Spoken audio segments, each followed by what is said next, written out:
Start जब class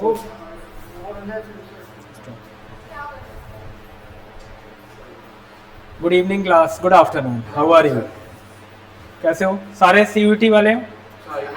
IPM, आप CUT, very good, दोनों ही दे रहे हैं, very good. First of all आज मेरी फर्स्ट क्लास है आपके साथ। तो सीयूटी और आईपीएम, आईपीएम में आप फर्स्ट टाइम रही हो, 12th ही किया है ना अभी आप लोगों ने? ठीक है, आप पहले से हो, आप सेकंड टाइम दे रहे हो। लास्ट ईयर दिया था 25 में। अच्छा 11-12 से यहाँ, वेरी गुड। तो और सीयूटी में आप ही अकेले हो ना?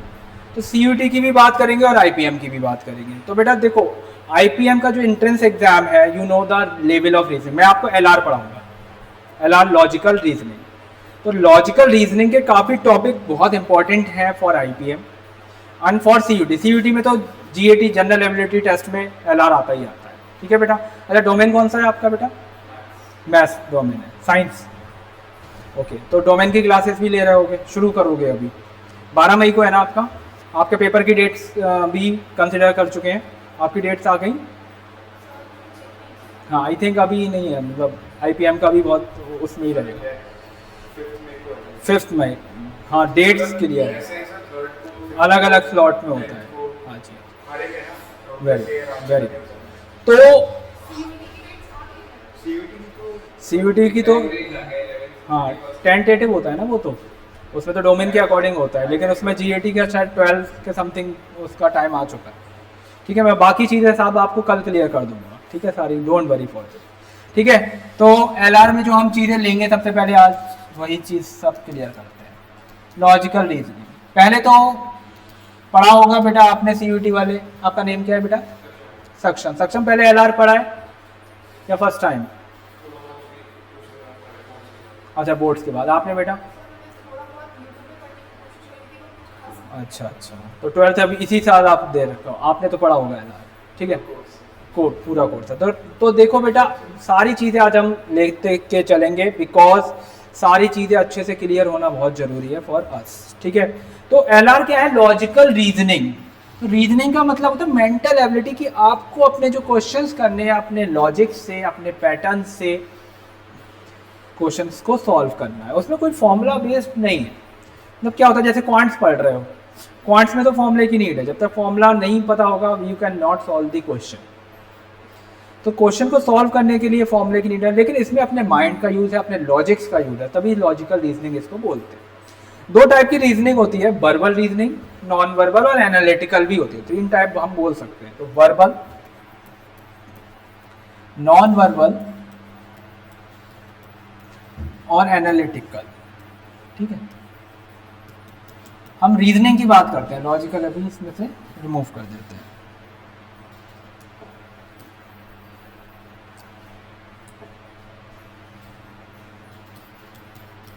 ठीक है, तो वर्बल रीजनिंग क्या है और नॉन वर्बल रीजनिंग क्या है और एनालिटिकल रीजनिंग क्या है, ठीक है। वर्बल के बारे में कुछ बताओगे मुझे? What is verbal reasoning? कुछ पता है? जैसे हम कभी क्वेश्चन करते हैं, हमने रीजनिंग भी पढ़ ली, हमें यही नहीं पता कि वर्बल क्या है, तो ये हमारे लिए एक प्रॉब्लम नहीं है। वर्बल का मतलब होता है बाय लैंग्वेज, मतलब वर्बली, वर्बल इंग्लिश में, हाँ कोरिलेट, अपने लॉजिक्स, अपनी लैंग्वेज के थ्रू कोरिलेशन करना। तो ये सारा वर्बल रीजनिंग का पोर्शन होता है। नॉन वर्बल का मतलब जिसमें कोई भी लैंग्वेज का यूज ही नहीं होगा, फिगर्स का यूज होगा। हाँ, अब जैसे आईपीएम की बात करें तो फिगर्स के क्वेश्चन नहीं आते, ठीक है। जैसे आप आईपीएम रोहतक की बात कर रहे हो, ठीक है, और हमारा इंदौर में तो एलआर रीजनिंग का पोर्शन है ही नहीं इसमें, जिपमेट में है, जिपमेट में है, आईपीएम रोहतक में है, और बाकी 1-2 क्वेश्चन उसमें बाकी एग्जाम्स में आईपीएम के जो स्लॉट्स हैं ना उसमें देखने को मिल जाते हैं। तो हमें हर चीज़ को पता होना चाहिए कि हमारे एग्जाम के लिए हम किस वे में एक्टिव है। सीयूटी में नॉन वर्बल भी आता है बेटा, वर्बल भी आता है, पूरा जनरल टेस्ट है, ठीक है। Non verbal portion is based on images, ठीक है, and verbal reasoning is based on pattern based question जो भी होंगे। इसमें सबसे पहला चैप्टर की अगर हम बात करें, दैट इज ब्लड रिलेशन, बहुत इंपॉर्टेंट चैप्टर है, ठीक है। अच्छा इसी से स्टार्ट किया था मैंने। Second is direction, and distance पढ़ा है ये, ठीक है। Third is order and ranking. अच्छा, ऑर्डर एंड रैंकिंग के बारे में कुछ जानते हैं? सर हम लोगों को सेंटेंस दे रखा होता है, ए बी सी को, एक ऊपर आएगा एक नीचे आएगा, इसके मिडिल में दो लोग हैं, वो सारे क्वेश्चंस आए। ऑर्डर में तो होता है जस्ट ऑर्डर असेंडिंग या डिसेंडिंग में अरेंज करना। For example A is heavier than B, B is lighter than C, C is the shortest और लाइटेस्ट, तो arrange them in ascending order, ठीक है। ये तो ऑर्डर हो गया। एंड दैट इज रैंकिंग का मीन्स ये होगा कि Mohan is 5th from the class, Sohan is 10th from the bottom, there are 5 student between Mohan and Sohan, then tell the total number of student in that class, ठीक है बेटा। तो ये होता है रैंकिंग। उसके बाद जो चैप्टर आता है इसमें, मैं सारा आज आपको सिलेबस बता देता हूँ जो हमको पढ़ना होगा। इंग्लिश अल्फ़ाबेट टेस्ट, हाँ, ये सीरीज बेस्ड क्वेश्चन होते हैं इसमें। जैसे एक सीरीज दी होगी ABCDEFG, पूरी सीरीज है हमारी, उसमें लेफ्ट से 5th के राइट 7th कौन सा अल्फ़ाबेट आएगा, और इससे रिलेट जो अल्फ़ाबेटिकल ऑर्डर में क्वेश्चंस बनते हैं वो, ठीक है। After that coding and decoding, काफ़ी इंपॉर्टेंट चैप्टर। हर एग्जाम में अगर आप रीजनिंग पढ़ रहे हो तो कोडिंग डिकोडिंग तो आना ही है, आता ही है, ठीक है। नेक्स्ट सीटिंग अरेंजमेंट, IPM में जरूर आता है, CUET में एक क्वेश्चन जरूर आता है। मैंने अभी एक एग्जाम दे रखा है, कौन? वेरी गुड, कैसा हुआ? सर अच्छा हुआ था, 91% थी, लेकिन मैंने प्रेप नहीं करी थी उस टाइम पे, मैं कोर्स की प्रेप कर रहा था। ओके, मेरा LR का स्कोर अच्छा था, BRC बहुत अच्छा था, अच्छा, बस उसका थोड़ा फॉन्ट थोड़ा मैंने ज़्यादा अटेम्प्ट करने के चक्कर में नेगेटिव मार्किंग ज़्यादा हुई। ओके, ये थोड़ा सा इशू यही होता है, इसलिए अटेम्प्ट उतने ही रखने हैं क्योंकि नेगेटिव जितने आते हैं, ठीक है। पेपर हमेशा लास्ट से स्टार्ट करना होता है क्योंकि जंबल्ड आते हैं सारे क्वेश्चन, यस, और लास्ट में इजी दे रखे होते हैं, शुरुआत में टफ दे रखे होते हैं। शुरुआत में टफ, ठीक है बेटा। तो सिटिंग अरेंजमेंट, आफ्टर दैट इसमें हमारा कोडिंग डिकोडिंग में भी बहुत क्वेश्चन, सेटिंग अरेंजमेंट के ही क्वेश्चन थे। मशीन इनपुट, थोड़ी बैंक रीजनिंग को ही फॉलो करते हैं IPM में। अच्छा, मशीन इनपुट जो है CUET में नहीं आता, CUET में नॉर्मल SSC लेवल रीजनिंग का ही लेवल रहता है, ज़्यादा हाई उसमें नहीं जाता क्योंकि जनरल टेस्ट है वो। तो मैं आपको बताते हुए भी चलूँगा, ये हमें IPM के लिए पढ़ना पड़ेगा, ठीक है। मशीन इनपुट में क्या होता है, एक पैटर्न बेस्ड पूरा दिया होता है, एक लॉजिक होता है पूरा, ठीक है, और उसमें एक पूरा पैटर्न दिया होगा, उसमें आपको चेक करना होगा कि क्या सीक्वेंस इसमें फॉलो हो रहा है, और वही सीक्वेंस के अकॉर्डिंग क्वेश्चन को सॉल्व करना, ठीक है। नेक्स्ट हमारा क्यूब्स डाइस, ठीक है, ये हमारा CUET के लिए रहेगा। IPM में 1-2 क्वेश्चन देख भी सकते हैं, नहीं देख सकते, आता है तो, वरना नहीं आता वो, ठीक है। क्यूब डाइस से क्वेश्चन CUET के लिए रहता है। नेक्स्ट हमारा इसमें कैलेंडर, क्लॉक CUET के लिए भी देखा नहीं गया, इस बार जो पेपर हुआ था उसमें भी नहीं देखा गया, नॉर्मली क्वेश्चन थे, लेकिन टॉपिक असाइन है CUET के लिए। IPM में भी मैं रीजनिंग को बताऊंगा क्योंकि हमें सारी चीज़ें लेनी है रीजनिंग के, हाँ जी उसमें आता है, तो मैं रीजनिंग में कुछ छोड़ूंगा नहीं। ये नहीं है ना कि चूंकि IPM में स्पेसिफिक टॉपिक है, वैसे देखा जाए कि उन्हीं से आता है, लेकिन कुछ कंसिडर कर नहीं सकते बिकॉज कैसा वो डिज़ाइन कर दें, क्या वो LR का डाल दें, तो हमें तो सब पढ़ना चाहिए। This is the way to teach और टू रीड, कि हमें पढ़ाना भी कैसे है और पढ़ना बच्चे को कैसे। तो मैं सारी चीज़ें आपको बताते हुए चलूँगा, लेकिन हमारा पहली प्रायोरिटी वही रहेगा जो पहले IPM में ज़्यादा आया हुआ है उन चीज़ों, ठीक है। After that missing numbers CUET के लिए एक क्वेश्चन आता है मिसिंग नंबर्स, ठीक है। एनालॉजी, एनालॉजी का नाम सुना है बेटा आपने? क्या होता है एनालॉजी, बता सकते हैं? फॉर एग्जाम्पल जैसे मैं लिख रहा हूं यहाँ पे, India single code New Zealand, sorry New Delhi दे रहा हूँ, ठीक है। तो यहाँ पे मैं लिखता हूँ सिंगापुर, तो आपको ये देखना है कि इंडिया और न्यूजीलैंड का क्या कोरिलेशन, कैपिटल सिटी है, तो यही लॉजिक हमें फाइंड आउट करना है कि लॉजिक क्या है। ऐसे ये नंबरों पे भी लॉजिक आता है, जैसे 2 single quote 5, then 10 single quote question. That means कि 2 और 5 का क्या कोरिलेशन है, यानी इंटू 2 + 1, ठीक है, 10 इंटू 2 + 1, ठीक है। स्पेशली जो टारगेट कोर्स वाले हैं, क्रैश कोर्स वाले हैं, बच्चों बिल्कुल टाइम नहीं है, we have no time, because CUET का पेपर नेक्स्ट मंथ इनरोल है, अप्रैल ही है हमारे पास। बहुत अच्छे से स्टडी करनी है, जितना यहाँ पढ़ाया जाए उससे डबल हमें घर पे पढ़ना है, बिल्कुल लग जाना है कि निकाल के ही रहना है।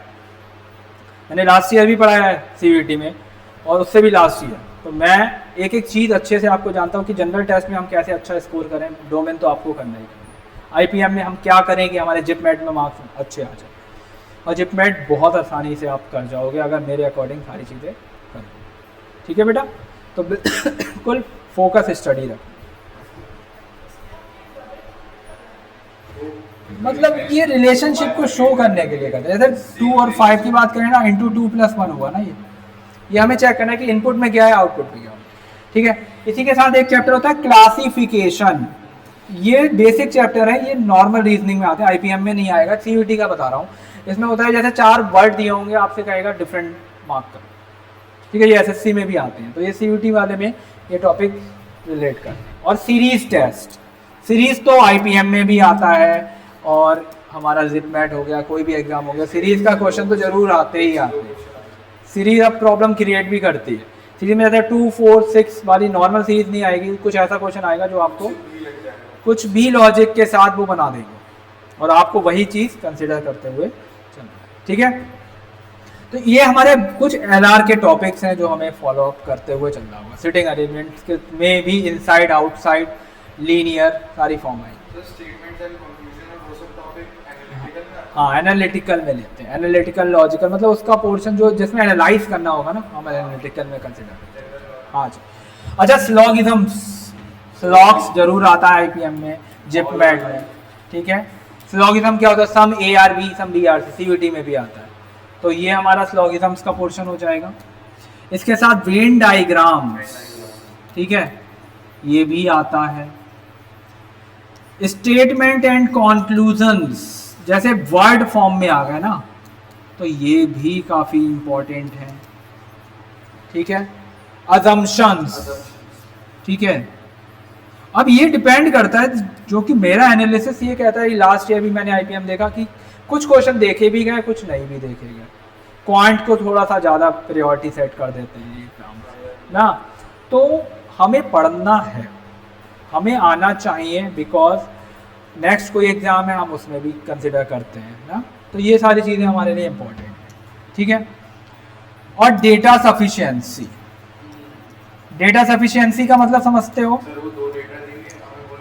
हाँ, ये प्रॉब्लम करता है, बिकॉज स्टेटमेंट 1 से भी आंसर आ सकता है, केवल स्टेटमेंट 2 से भी आंसर आ सकता है, दोनों को मिला के भी आ सकता है, और दोनों से नहीं भी आ सकता, तो ये चीज़ इंपॉर्टेंट है, तो ये चीज़ हमको समझते हुए चलना है, data sufficiency, assumption, statement conclusion, ठीक है।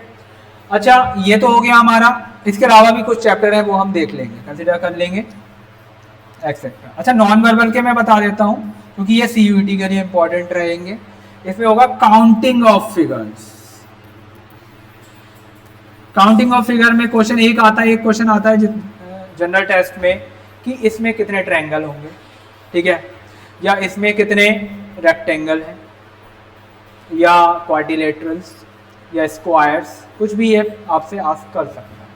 सेकंड आता है इसमें हमारा एम्बेडेड फिगर्स,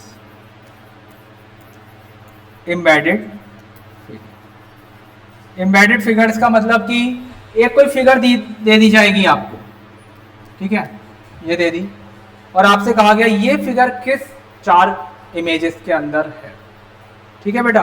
तो ये एम्बेडेड है, ये देखने वाला पोर्शन होगा, नॉन वर्बल पोर्शन होता है विजुअलाइजेशन चेक करने वाला। Paper cutting and folding, paper cut करना एंड फोल्ड करना, ओके। और उसी के साथ मिरर इमेज, वाटर इमेज, कि इसकी मिरर इमेज क्या होगी, इसकी वाटर इमेज क्या, ओके, क्लियर। हाँ, यू कैन, नॉन वर्बल है, नो प्रॉब्लम, कोई बड़ी बात नहीं है, थोड़ी सी प्रैक्टिस की लिए। क्योंकि काउंटिंग ऑफ फिगर्स में मोस्टली हमको फॉर्मूले लगते हैं। हाँ उसमें देखो काउंटिंग फिगर की ना ट्रिक्स होती हैं बेटा, तो ट्रिक्स पे हमें वर्क करते हुए चलना है कि हमारी वो ट्रिक लग जाए तो क्वेश्चन हो गया। ऐसा होता पूरा ट्रिक पे भी क्वेश्चन नहीं आता है, थोड़ा अपना दिमाग भी उसमें लगाना पड़ेगा। सबसे ज़्यादा देखो वर्बल का रहता है, ठीक है, नॉन वर्बल भी होता है उसमें। 3 to 4 क्वेश्चन आप देख सकते हो। जनरल टेस्ट है तो उसमें जितना वेटेज है ना क्वेश्चंस का, उसमें 70% का डोमिनेशन आपका वर्बल का रहता है, ठीक है, और नॉन वर्बल इतना है। लेकिन हमें तो एक भी मार्क डिडक्ट नहीं करना। रीजनिंग तो ऐसी आएगी सारे क्वेश्चन सही होंगे। IPM में भी थोड़ी सी, किसमें देखो GT में तो कंसिडर करते हैं 2 आवर्स का GT होता है, 2 घंटे का। नहीं तो GT का टेस्ट के भी डेट शेड्यूल्ड होती हैं, हाँ, और डोमेन वाले तो अलग होते हैं, टेंटेटिव्स होते हैं, ठीक है। वो लैंग्वेज का पेपर शायद उसी दिन होता है, मैं आपको कंसिडर करके बता दूंगा, देख लूँगा कि किस किस दिन क्या क्या शेड्यूल है, ठीक है। नहीं जिस दिन आपका स्लॉट होगा ना, आपका टेंटेटिव में जिस दिन भी होगा GT का या लैंग्वेज का, और जो वो आप ठीक है। तो ये कंपैरेटिवली पूरा इंटायर सिलेबस है, इसके अलावा जो भी टॉपिक्स होंगे वो मैं देख लूँगा। पिक ले लिया आपने, आगे बढ़ें, शुरू करें, ठीक। तो विदाउट टाइम वेस्टिंग हम शुरू करते हैं अपना चैप्टर। ब्लड रिलेशन से ही शुरू कर लें, कोई बात, तो ब्लड रिलेशन से ही शुरू कर, बहुत अच्छे से बच्चों देखेंगे, ठीक है। और जितना भी ये आज पढ़ाया जाएगा वो आप घर जाके प्रैक्टिस जरूर करें। जो भी आपकी ऐप्स हैं, बुक्स हैं, उससे प्रैक्टिस की बहुत नीड है। जब तक प्रैक्टिस नहीं होगी वी कैन नॉट टेक। अभी बेटा सब चीज़ें देखेंगे, सारी चीज़ें करेंगे, अभी तो स्टार्ट करते हैं, फिर वर्कशीट भी देंगे और सारी चीज़ें करेंगे। तो देखो ब्लड रिलेशन में क्वेश्चन किस टाइप के होते हैं? 3 टाइप्स के ब्लड रिलेशन क्वेश्चन आपको देखने को मिलेंगे। फर्स्ट तो होते हैं स्टेटमेंट बेस्ड, ठीक है। स्टेटमेंट बेस्ड का मतलब क्या है? A tells to B that he is the father of my brother's sister, या कुछ भी हो सकता है। तो how is A related from B father? Statement दे दिया, या फिर पूरी एक पजल दे दी उन्होंने कि A is the son of B, B is the sister of F, F is the brother of D, कुछ भी हो सकता है। तो उसमें वो relationship based question find out कराएंगे, स्टेटमेंट बेस्ड, ठीक है बेटा। सेकंड होता है कोडेड फॉर्म। कोडेड फॉर्म का मतलब क्या है?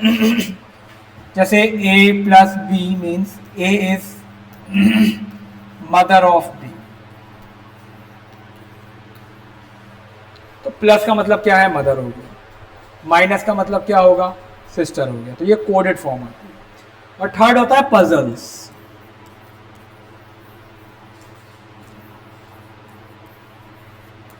तो ये थर्ड फॉर्म जो होगी वो पजल्स की फॉर्म होगी, जिसमें आपको पजल वे में डेटा दिया जाएगा और आपको उसको वो अरेंज,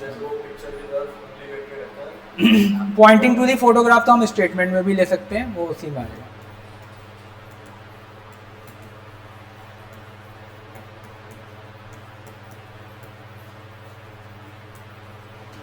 ठीक है बेटा, ठीक है। तो सबसे पहले हम देखते हैं इसमें जनरेशन्स के बारे में जानते हैं, जो कि बहुत आप CUT में आपने पहले कभी ब्लड रिलेशन पढ़ा है बेटा? पढ़ा है? तो थोड़ा सा मैं जनरेशन के बारे में आपको बताना चाहूँगा। सबसे पहले हम सेल्फ जनरेशन की बात करते हैं। हमारी जनरेशन में कौन कौन लोग आते हैं आप हम बताइए। सबसे पहले हम बात करें तो सबसे पहले हमारी जनरेशन में आएंगे ब्रदर, सिस्टर, और कौन आएगा? हाँ, हस्बैंड, वाइफ, ये सब हमारी जनरेशन है ना, ठीक है। इन लॉज भी सारे, brother in law, sister in law, मतलब जो भी हमारी जनरेशन के लोग हैं वो सब हमारी सेल्फ जनरेशन में हमने कंसिडर करें। बात समझ में आ रही है? अब हम अगर बात करें +1 जनरेशन की, कौन सी बच्चों? +1 जनरेशन। तो ये जो +1 जनरेशन होगी ये हमसे ऊपर वाली होगी, इसमें क्या क्या आएगा? Father, mother, uncle, father, yes. अब जैसे फादर, मदर, ठीक, uncle, aunty, uncle, aunt, okay, laws भी, इन लॉज, एक्सेलेंट।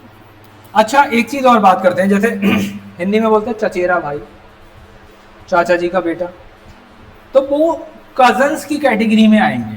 कजन्स भी हमारी ही तो जनरेशन में होंगे। हम कजन से कजन ब्रदर नहीं बोलते, कजन्स ही बोलते हैं। अब ऑप्शन में आपको कजन दिया होगा तो आपको वैसा वो चेकआउट करना है, देख लो। सर ऊपर हम लोगों का 2 टाइप्स होगा ना, पैटर्नल अंकल, एक पैटर्नल। हाँ अब देखो मामा जी हैं तो वो मैटरनल, देखो मम्मी वाली जो रिलेशन आएगी ना वो मैटरनल में जाती है। पैटर्नल चाचा ताऊ वाले, चाचा हो गए या ताऊ जी भी हो गए, वो सब पैटर्नल अंकल में जाएंगे। क्लियर बेटा, आपको क्लियर हो रहा है? अच्छा +2 जनरेशन की भी बात करते हैं। +2 जनरेशन में क्या जाएगा? ग्रैंड पेरेंट्स, ग्रैंड पेरेंट्स, यानी ग्रैंडफादर, ग्रैंड मदर, ओके, और इसी में इनके इन-लॉज। अब जैसे मैं बात करता हूं कि मेरे चाचा जी हैं तो वो पैटर्नल अंकल होंगे, तो वो कौन सी जनरेशन? +1। ताऊ जी भी +1, ठीक है। मेरा भाई, मेरा चचेरा भाई, वो सब मेरी जनरेशन। इतनी बात सबको क्लियर है? जनरेशन चार्ट इसलिए जरूरी है क्योंकि जब भी हम ड्रॉ करेंगे चार्ट के अकॉर्डिंग ही ड्रॉ करेंगे। जैसे पापा हैं तो ऊपर ही लेंगे, उनका बेटा नीचे, उसका बेटा उसके नीचे, और पापा के पापा ऊपर। हाँ वो मतलब सेल्फ को कह दो। अब जैसे मैं नीचे की फर्स्ट जनरेशन, मैं ऐसे +1 लेके चल रहा हूँ, ये 0 हो गई, ये -1 कह लो या फर्स्ट जनरेशन कह लो, ये अपने ऊपर होता है। ले लो। अब इसमें कौन आ जाएगा? सन, डॉटर, ओके। अच्छा नीस और नेफ्यू का एक कॉन्सेप्ट है, वो थोड़ा सा ध्यान दें। इंग्लिश में हम नेफ्यू बोलते हैं, हिंदी में हम क्या बोलते हैं? भांजा और भतीजा। देखो भतीजे को भी नेफ्यू बोलते हैं और भांजे को भी नेफ्यू बोलते हैं, सही है। अब वैसे मीनिंग अलग हो गया क्योंकि भांजा कौन होगा? बहन का बेटा। भतीजा कौन होगा? भाई का बेटा। लेकिन इंग्लिश में दोनों को ही नेफ्यू बोला जाता है ना। ऐसी नीस की बात करें, बहन की बेटी भांजी, वो भी नीस, और भाई की बेटी भतीजी, वो भी। ठीक है, ये दोनों ही इसी कैटेगरी में कंसिडर किया। हाँ ये भी फर्स्ट जनरेशन, ठीक है बेटा। नहीं सॉरी, ये सेल्फ के नीचे वाली है। अच्छा -1 लिख लो। फर्स्ट +1 होती है वो जनरेशन, ये हमारे से बाद वाली जनरेशन होगी, उसकी हम बात कर रहे हैं, ठीक है। इसके बाद -2 कर लो, चाहे सेकंड जनरेशन जो अब इसके बाद आएगी वो कौन होगा?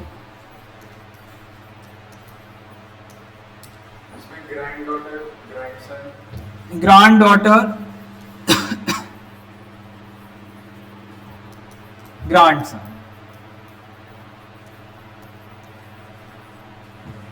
ठीक है। ग्रैंड डॉटर, ग्रैंड सन, और कौन कौन आ जाएगा? सन इन लॉज वाले भी आ जाएंगे, जैसे ग्रैंड सन इन लॉ होता है ना, डॉटर इन लॉ।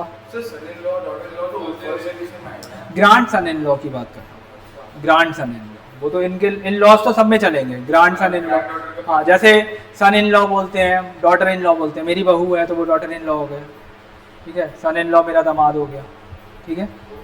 हाँ वो इसमें आएंगे। हाँ। और अगर वो पोता बनता है जैसे ग्रैंड सन और ग्रैंड डॉटर बोलते। अच्छा देखो, पोता और नाती ग्रैंड सन ही कहलाते हैं ये, ठीक है। और ज़्यादा हिंदी में जाएं तो देवता और देवती भी होते हैं, ठीक है। वो हमारी मम्मी की, मतलब मेरी मम्मी की मम्मी हो गई ना, उनका अगर मेरा बेटा है तो वो उनका देवता होगा, ठीक है। लेकिन इतना नहीं जाना, इतना कन्फ्यूजन क्यों क्रिएट करना ना, उसमें कोई ऐसी नीड नहीं होती है। अब जैसे ज़्यादा रिलेशन जा रही है तो अब बस आप ये ध्यान रखो कि फादर की रिलेशन है तो पैटर्नल है, मदर की रिलेशन है तो वो मैटरनल। ओके, समझ में आ गया? ठीक। ठीक। अब मैं अगर और ऊपर की भी बात करता हूँ +3 जनरेशन भी आता है, जैसे हम बोलते हैं ग्रेट ग्रैंड फादर, परदादी, परदादा, परदादा में ग्रेट लगा देते हैं, क्या लगा देते हैं, ग्रेट। ठीक है बेटा, समझ में आ रहा है, +3 जनरेशन हो जाएगा, परदादा और हाँ ग्रेट लगा देना है बस, इससे ऊपर नहीं पूछा जाता, नीचे भी great grand daughter, great grand son. ठीक है, क्लियर हो गया। ये है जनरेशन चार्ट, फोटो लेना है फोटो ले लो, बाकी ये स्लाइड्स तो आपकी सेव हो ही जाएगी। ठीक है, बढ़े आगे। अब हम रिप्रेजेंटेशन सीखते हैं, रिप्रेजेंटेशन कैसे करना है। चार्ट तो हमें समझ में आ गया भाई, रिप्रेजेंटेशन कैसे होगा। रिप्रेजेंटेशन के लिए सबसे पहले मेल्स की बात करेंगे और सेकंड हम बात करेंगे फीमेल्स की। तो मेल्स को हमें कैसे दिखाना है, बॉक्स से दिखा सकते हो और प्लस से दिखा सकते हो, इट इज ऑन यू, ये तुम्हारे ऊपर है कि तुम बॉक्स से दिखाना चाहते हो या प्लस से दिखाना चाहते हो। मुझे तो प्लस बॉक्स वाला इजी लगता है, जिसको जैसा ठीक लगे वो वैसा। और फीमेल्स को आप सर्कल से दिखा सकते हो और माइनस से दिखा सकते हो। ठीक है बेटा, अगर मैं अब रिलेशनशिप की बात करता हूं, ब्रदर सिस्टर, तो अगर मुझे इनका नोटेशन करना हो तो मैं कैसे करूंगा। ब्रदर को मैं बॉक्स बना लेता हूं, सिस्टर को ये बना लेता हूं और सीधी लाइन से रिप्रेजेंट कर देता हूं, एक लाइन बना दी मैंने। ठीक है, फोर्थ, अगर मैं हस्बैंड वाइफ की बात करता हूं, किसकी, तो बेटा हस्बैंड तो मेल होगा और वाइफ फीमेल होगी। अब मैं ये देखो, दोनों को अलग, जनरेशन सेम है, जनरेशन सेम है तो देखो मैंने एक ही रो में बनाया है, और अगर मेरी जनरेशन अलग अलग होती तो मैं, हाँ मैं नीचे ड्रॉ करता हूँ। ठीक है, तो आपको बहुत ध्यान से देखना है कि मैं लेना किस वे में। अच्छा, अब मैं नेक्स्ट जनरेशन बनाता हूँ, फादर और सन की रिलेशन। ठीक है, फादर और सन की रिलेशन बनाता हूँ, तो फादर ऊपर, ठीक है, और सन कहाँ जाएगा, सन भी मेल होगा, फादर भी मेल। देखो जनरेशन गैप आ गया यहाँ पे, देखा एक जनरेशन, यही जनरेशन गैप आपके लिए इंपॉर्टेंट रोल प्ले करेगा। इसके साथ ही अगर मैं फादर डॉटर का बनाता हूं, तो फादर डॉटर में क्या हो जाएगा, फादर मेल, डॉटर फीमेल। देखो जनरेशन में समझ में आया।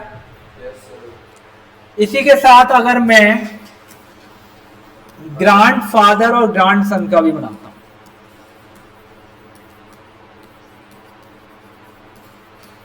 ठीक है, तो ग्रांड फादर का बेटा, देखो जनरेशन के 2 गैप,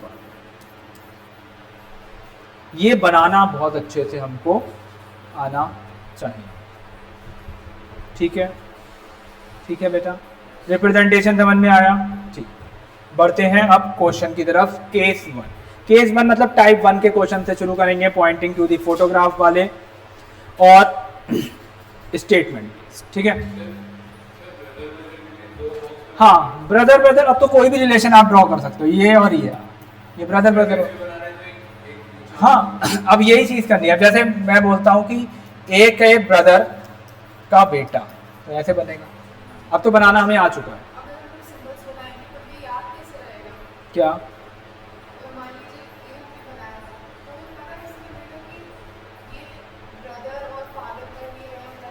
ये देखो देखना पड़ेगा क्वेश्चन से, क्वेश्चन में कैसे वो लिंक करा रहा है और कैसे वो लिंक हो रहा है।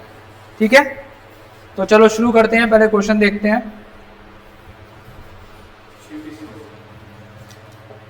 हाँ शीट भी है, मैं पहले कुछ क्वेश्चंस बेसिक्स वाले ले लूँ और फिर शीट वाले ले लेंगे, जिससे सारी चीज़ें क्लियर हो जाएंगी।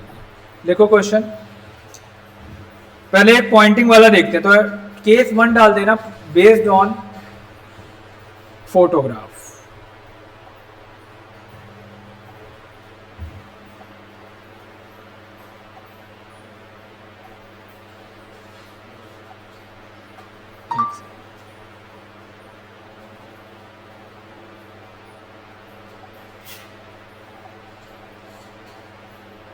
देखो, pointing towards a photograph of a male, pointing towards a photograph of a male, a woman said,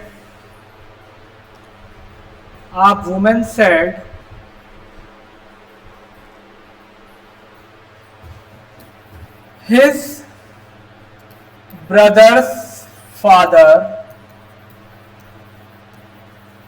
is my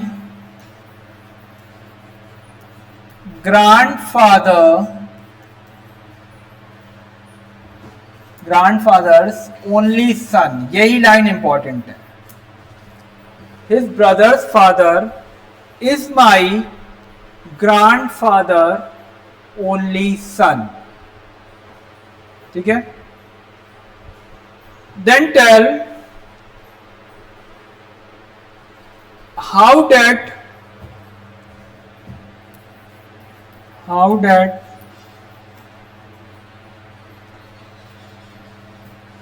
person of the photograph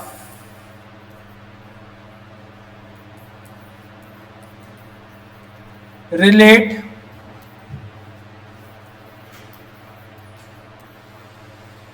from lady.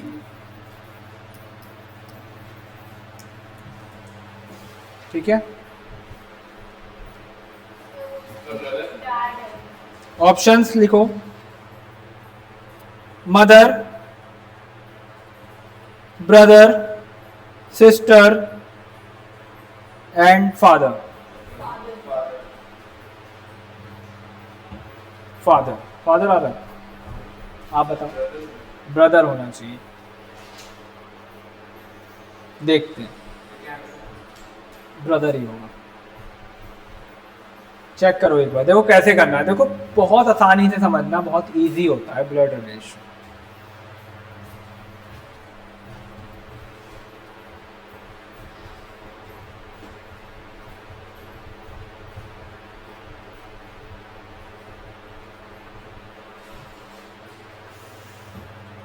देखें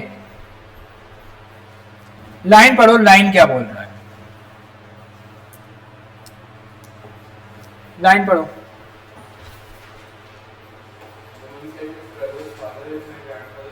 आप वुमेन देखो पहले फोटोग्राफ की तरफ एरो कर रही है, तो एरो को फोटोग्राफ मेल का है तो मैं बॉक्स बना देता हूं. लेडी बोल रही है. क्या बोल रही है बोलो. हिज ब्रदर यानी इनके ब्रदर यही तो होंगे. के फादर यही तो होंगे. ठीक. आगे इज यानी इज माई ग्रैंडफादर. यही तो लॉजिक है. यही समझना. ग्रैंडफादर यानी इनके पापा के पापा. यही तो हुए grandfather. Only son. Only son का मतलब क्या है. यही तो बंदा है. यानी ये जो बंदा है वो यही तो है. ऐसे लिंक तो आपको करना पड़ेगा, सीखना पड़ेगा. यानी इनके ये जो है इनके भी पापा हैं और इन आदमी के भी पापा हैं. है नहीं है. क्लियर है बेटा. ये लिंकअप करना आपको सीखना है. यानी दोनों के पापा सेम हैं, दोनों मेल फीमेल हैं, तो आपस में रिलेशन किसका होगा. दोनों का. ब्रदर और सिस्टर. बताओ इतनी बात समझ में आई. गलती क्यों हो रही थी. अच्छा. अब उन्होंने क्वेश्चन में पूछा क्या ये बताओ. Related from women. तो वुमेन से देखा जाए तो वुमेन के तो वो क्या होंगे. ब्रदर होंगे. अच्छा एक चीज और ध्यान रखना. वुमेन से पूछा जा रहा है फ्रॉम वुमेन, और अगर पूछा जाता फ्रॉम मैन तो वो सिस्टर होता. ये चीज ध्यान रखना क्योंकि ये बहुत कंफ्यूजन होता है. ब्रदर भी ऑप्शन है, सिस्टर भी. आपने सिस्टर लगा दिया गलत हो जाएगा क्योंकि वुमेन से पूछ रहा है. वुमेन का तो वो भाई है ना. यानी रेफरेंस फ्रॉम होता है, वहां से आपको लेके चलो. ठीक है. नेक्स्ट क्वेश्चन देखते हैं.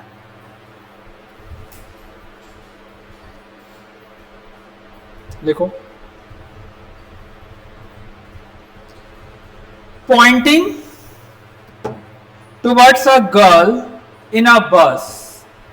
Poynting towards a girl in a bus. A man said to his friend. A man said to his friend,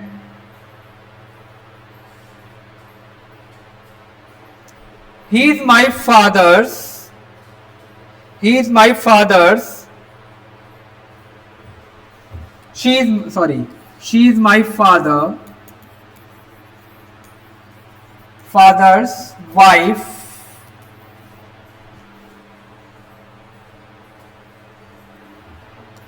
Only son, daughter.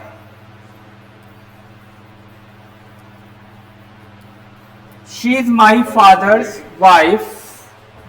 Only son, daughter. ठीक है, समझ में आ रहा है?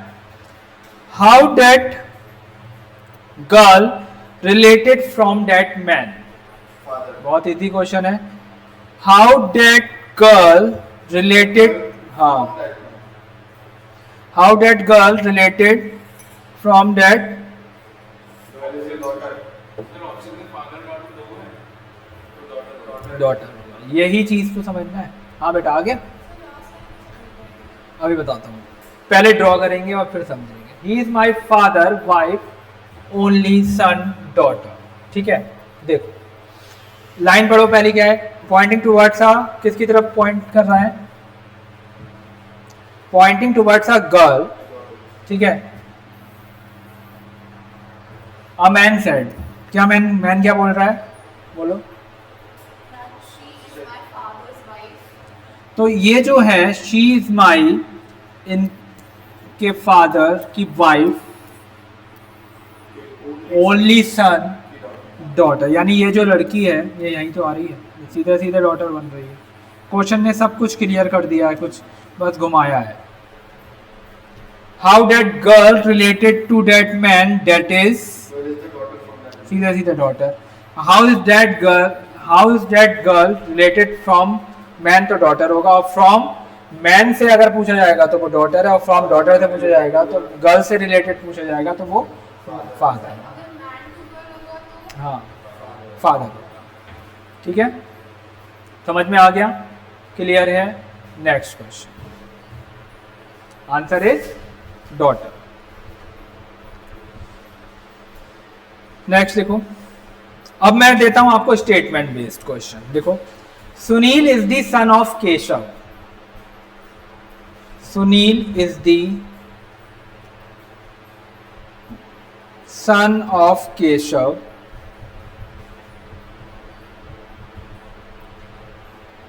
Keshav sister Simran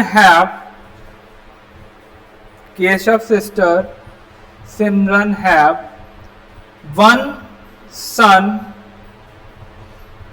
Mayur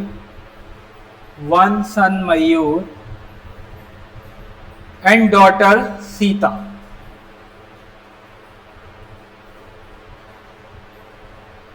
Okay. Prem is the maternal uncle of Mayur. Prem is the maternal uncle of Mayur. Then tell how is Sunil related from Prem? Sunil is a nephew. How is Sunil related from Prem? Option: Sunil is a nephew. maternal uncle, nephew, uncle, or none of these. Nephew.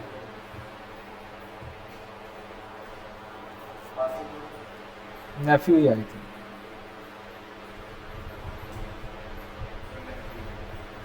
Neiphiu. आ गया? आपका आ गया? नहीं आया? देखते हैं.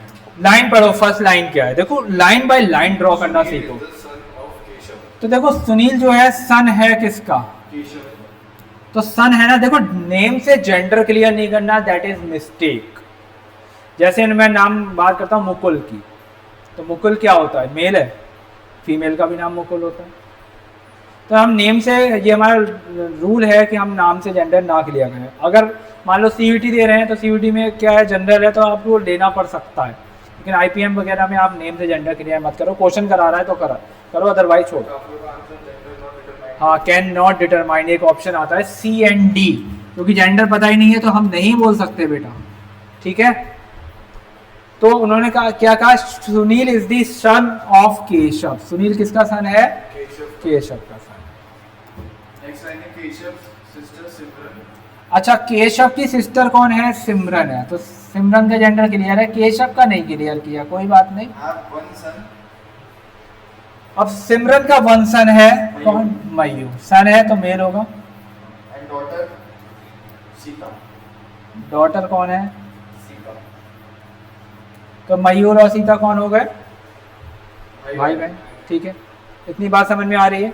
यही link तो देखते हैं ब्लड रिलेशन में। Prem is the maternal uncle of Mayur. Prem जो है मैटरनल अंकल है मयूर का, यानी सिमरन का मयूर। तो क्लियर सी बात है, प्रेम जो होगा सिमरन का भाई होगा। ओके, बन गया। This is called blood relation chart, BRT, या ब्लड रिलेशन ट्री, कुछ भी बोल सकते हो। तो अब उन्होंने क्या बोला, क्वेश्चन पढ़ो। तो क्लियर सी बात है, रिलेटेड टू प्रेम, तो प्रेम के भाई या बहन का बेटा। नेफ्यू। तो भाई हो तो भी नेफ्यू, बहन हो तो भी नेफ्यू। Answer is Neiphiu. समझ में आया बेटा? ये भी लिख देते हैं मैटरनल नेफ्यू, पैटर्नल। नहीं, ऐसा कुछ नहीं होता। नॉर्मली तो नहीं देखा मैंने आज तक, नेफ्यू ही होता है। ठीक है, नेक्स्ट क्वेश्चन समझ में आया? देखो, P and Q are brothers. P and Q are brothers.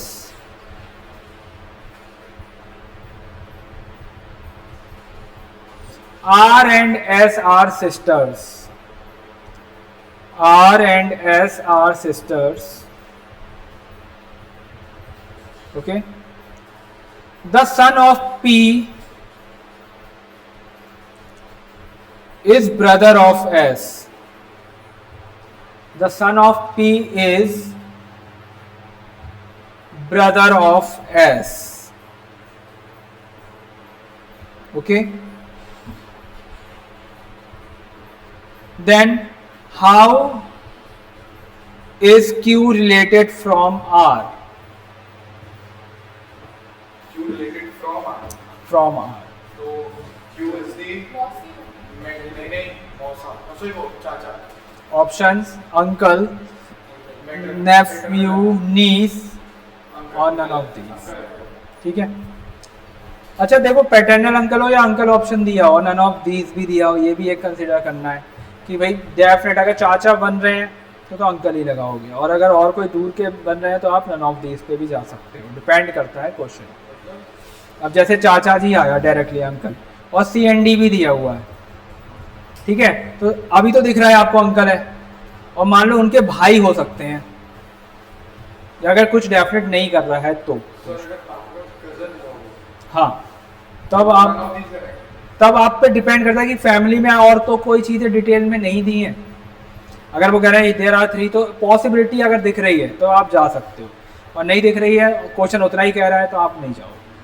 ठीक है, क्योंकि क्या होता है ना, रीजनिंग में कुछ प्रिडिक्ट नहीं कर सकते, हमने वो डेफिनेट मान लिया बट वो डेफिनेट नहीं है, ये डिपेंड करता है। तो क्वेश्चन क्या बोल रहा है, जरा पढ़ो, रीड करो। तो P और Q ब्रदर्स हैं तो दोनों मेल होंगे बेटा। ओके, R एंड S दोनों फीमेल हैं। ओके, सन ऑफ P हाँ, इज द ब्रदर ऑफ, देखो सन ऑफ P यहाँ आएगा यस, और ब्रदर ऑफ S होगा, यही होगा। ठीक है, आगे बोलो। And how is R related from Q? तो R रिलेटेड फ्रॉम Q पूछ रहा है ना, तो Q से, तो Q के भाई के बेटे का की बहन है, मतलब सीधे सीधे Q के भाई की बेटी है, तो ये एक नीस होगी। क्या होगी? How is Q related from R? तो मैंने अंकल आंसर। अच्छा, अभी Q क्या क्वेश्चन क्या है वो मैंने बताओ। आगे क्वेश्चन लिखा चला। कोई बात नहीं, जैसा क्वेश्चन है मैं वैसा बता रहा हूँ। अगर आपसे कहता है how is Q related from R, तो अंकल है। देखो मैं दोनों को आंसर बता देता हूँ, जो तुमने लिखा है वो लगा देना। अगर लिखा है how is Q related from R, तो अंकल है, और how is R related from Q, R is the niece, तो नीस। समझ गए? फ्रॉम का ध्यान देना है। ठीक, नेक्स्ट क्वेश्चन। अच्छे से क्लियर हो रहा है ना सारे फॉर्म? आपको गलती नहीं करना बिल्कुल। नेक्स्ट लिखो।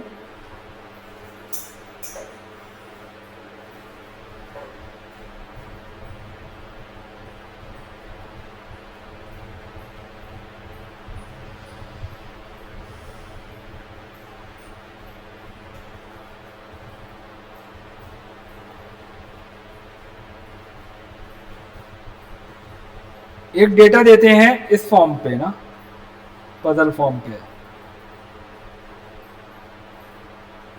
ये लिख लो। अच्छा पहले C is a father's nephew. C is A's father nephew.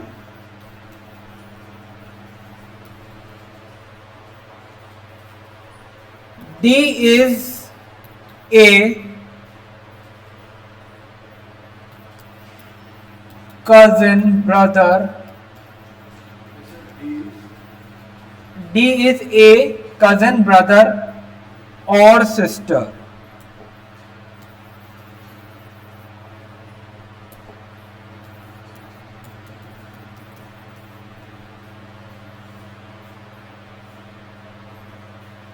But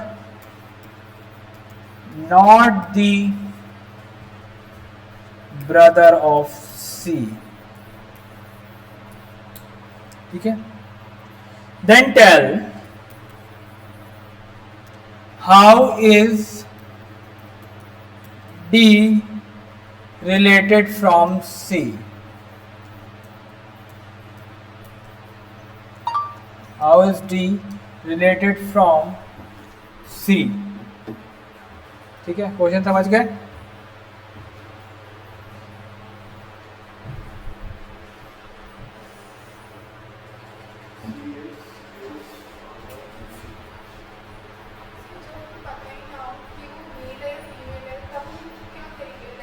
उसको हम डेफिनेट नहीं करेंगे, ऐसे छोड़ेंगे।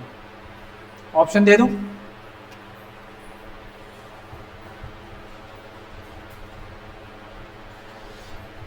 ऑप्शन है फादर, सिस्टर, मदर, अंकल।